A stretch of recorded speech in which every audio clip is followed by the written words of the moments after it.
Selamat siang Bapak Guru dan teman-teman sekalian. Pada kesempatan hari ini saya ingin menyampaikan sebuah khotbah yang berisi tentang demokrasi dan hak asasi manusia. Namun sebelum itu, untuk mengawali kegiatan hari ini, marilah kita menyanyikan sebuah lagu yang berjudul Jika Padaku Ditanyakan.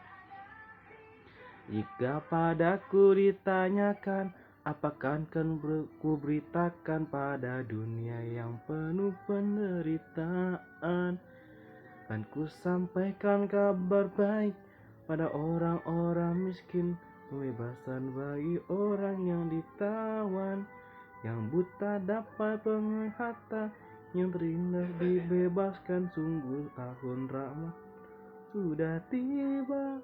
Kerajaan Allah penuh kurnia, itu berita bagi isi dunia. Nah, sebelum kita langsung masuk dalam topik, marilah kita membaca doa kita terlebih dahulu pada Bapa agar kita pada hari ini dapat berjalan dengan lancar. Ya Tuhan, terima kasih atas kesempatan yang Engkau berikan pada hari ini. Karena Engkaulah kami dapat berkumpul di sini, sehingga kami dapat melaksanakan kegiatan kami, yaitu berkhotbah, dan berikanlah kepada guru-guru dan teman-teman sekalian kesehatan agar dapat melaksanakan kegiatan pada hari ini, sekarang ini, dan semoga teman-teman dan guru-guru sekalian dapat mendengarkan ini sampai akhir. Amin. Nah, teman-teman, pada hari ini saya ingin menyampaikan sebuah Injil terlebih dahulu sebelum kita masuk ke dalam khotbahnya. Khotbah ini Injilnya terdapat pada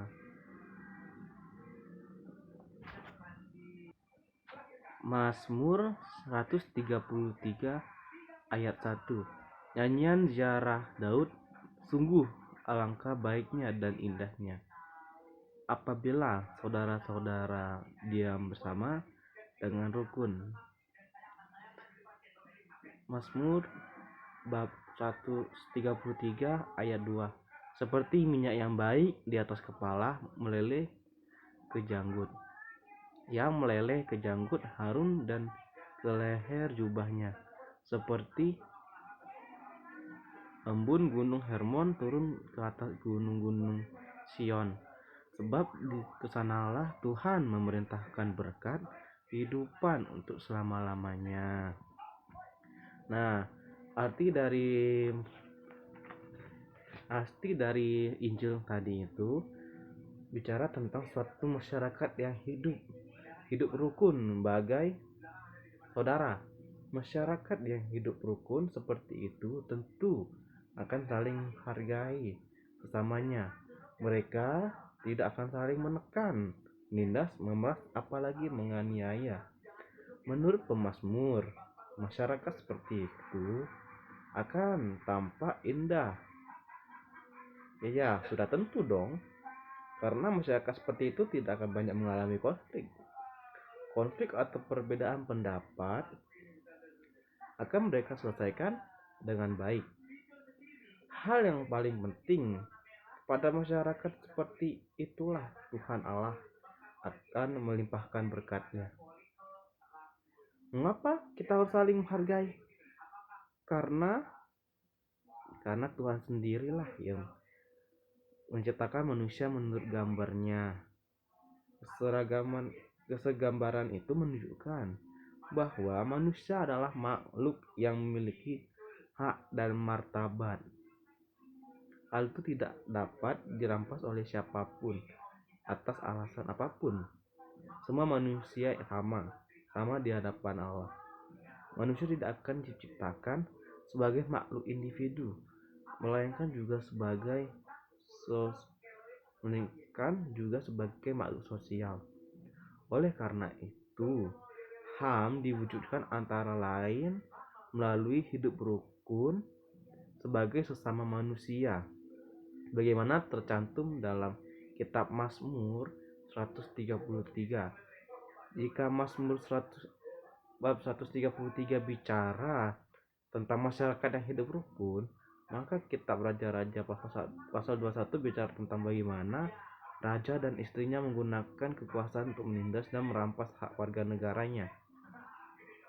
Alkitab menyatakan bahwa manusia berasal dari Adam dan Hawa yang diciptakan oleh Allah dan memiliki gambar dan rupa Allah.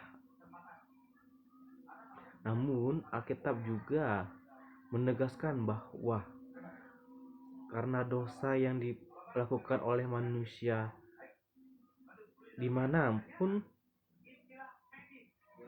mereka berada, pada zaman kapanpun mereka hidup, juga berdosa. Berbeda dengan apa yang diyakini agama-agama lain, kita selaku pengikut Kristus mengakui bahwa manusia itu sudah lahir dalam keadaan berdosa.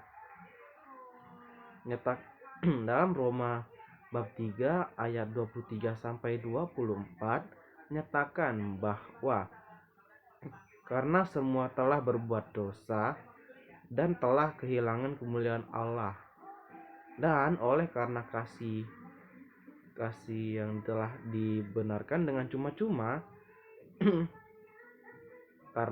karena penebusan dalam Kristus di hadapan Allah, semua manusia adalah sama, yaitu sama-sama berdosa.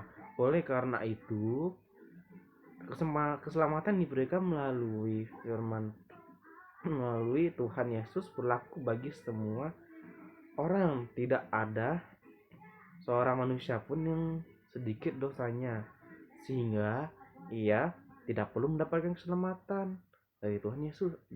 Hal sebaliknya, tidak ada manusia yang begitu besar dosanya sehingga Tuhan Yesus tidak sanggup menyelamatkannya. Nah, itulah hal yang bisa saya sampaikan pada khotbah hari ini. Sebelum kita menutup perjumpaan kita hari ini, marilah kita berdoa. Tuhan, kedatangan kami pada hari ini ingin menjunjung karena karunia-Mu ya Tuhan. Karena karunia Engkaulah pada hari ini kami dapat berkumpul dengan keadaan baik dan tubuh yang sehat sehingga kami dapat melakukan kegiatan pada hari ini. Dan Tuhan, berikanlah kepada guru dan teman-teman sekalian kesehatan dan kebugaran pada tubuhnya sehingga ia dapat mendengarkan kegiatan pada hari ini. Dan saya harap semoga dalam khotbah hari ini saya dapat membuka jalan pikiran teman-teman sekalian agar terbuka pikirannya.